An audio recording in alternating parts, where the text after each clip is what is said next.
Ça m'est arrivé dans le métro tout à l'heure en arrivant dans l'émission. J'avais pris un ticket et les contrôleurs sont rentrés dans la rame et ils m'ont demandé mon ticket, j'aurais donné le ticket. Les contrôleurs sont adressés à mon voisin, ils ont dit ticket. Et lui, il leur a dit « Et toi, Tiki ?»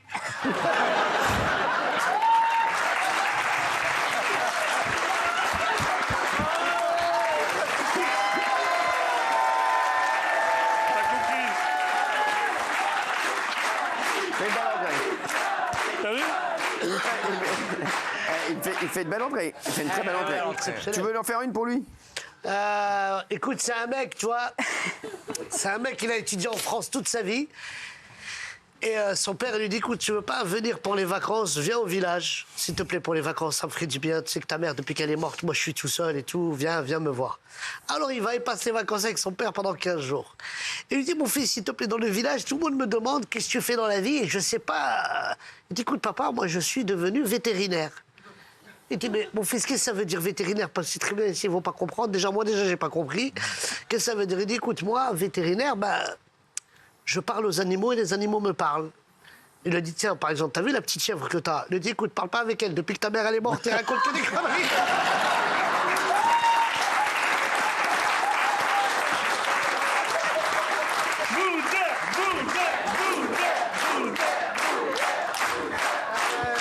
Cyril, c'est un mec qui rentre dans un bar, il est déjà bourré, et il dit bonjour monsieur, je prends un whisky avant que ça commence.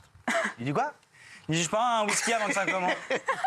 Je dis ok, il sert un whisky comme ça. Je prends un deuxième whisky avant que ça commence. Il dit quoi?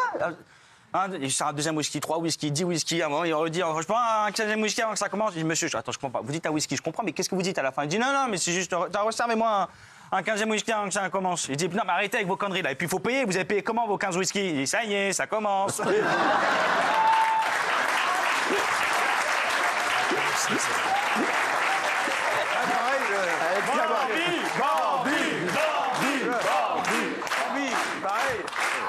C'est une famille, ils adorent leur mamie, c'est leur maminette à eux, vraiment, c'est leur grand amour. Mais la pauvre, elle est très très vieille, elle peut plus monter les escaliers, tout est un problème avec elle, et décide de la mettre dans une maison. Attention, la maison, la très très grande classe, c'est 6 000 € par mois. Pour te dire, ils se saignent. Ces genres d'endroits, tu lèves la main, tac, il y a quelqu'un qui vient, on s'occupe de toi à fond. Ils la mettent devant une banquette qui est elle-même devant une baie vitrée avec la forêt.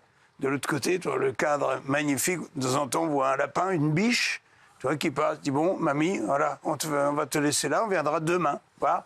Comment ça se passe, tu vois? Et à un moment, la mamie, sur la banquette, elle se met à pencher un peu dangereusement sur le côté gauche. Tac, il y a un jeune homme qui arrive. Prend la mamie, clac, il la remet bien droite. Voilà. 20 minutes après, la mamie, elle se met à pencher. Comme ça, dangereusement, de l'autre côté. Un autre jeune homme qui arrive, hop, il remet la mamie droite, tu vois, nickel. Et le lendemain, donc, la famille arrive, dit alors, mamie, elle dit, la literie, mais vous pouvez pas savoir, j'ai jamais dormi comme ça. Le chef, 3 étoiles, il mangeait des trucs.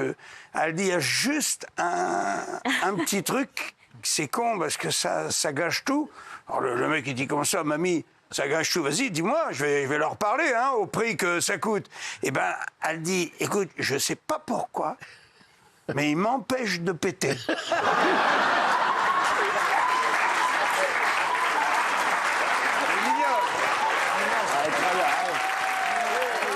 Je vais pas relever le niveau parce que c'est l'histoire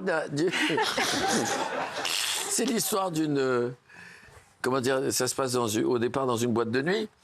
Il y a un garçon, un gros dragueur, et il croise une fille très jolie et tout ça, et ils partent ensemble et font l'amour toute la nuit. Et vers 3h du matin, il est épuisé, et il sort de la chambre, et la femme, elle est sur le lit, elle fait « Je veux de l'amour, je veux de l'amour, je veux de l'amour, je veux de l'amour ». Il est vexé, mais vexé, comme les hommes peuvent être vexés dans ce genre de situation. Et il appelle des copains, qui sont des balèzes, et il s'enferme avec la femme. Il reste 2 jours. Au bout de 2 jours, elle va te plaire. Et au bout de 2 jours, ils ressortent, ils sont comme ça.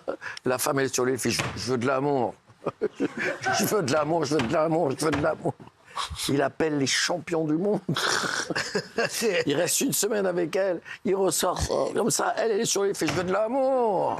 Je veux de l'amour, je veux de l'amour, je veux de l'amour. Il va au zoo de tout à l'heure. Il va voir le gorille au doigt argenté. Et il explique que chaque fois qu'il fait l'amour, il fait un coup de craie sur le mur. Il met le orang-outan dans la chambre une semaine, 10 jours, 15 jours. Au bout de 15 jours, la femme ressort comme ça. L'orang-outan, il est sur le lit, il fait « Je veux de la craie, je veux de la craie. »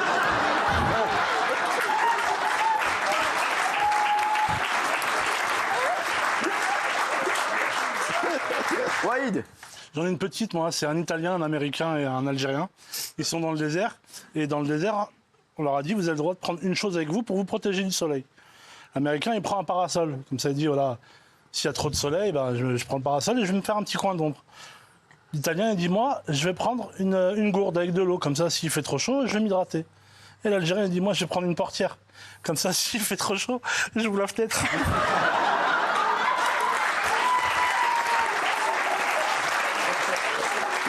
Alors.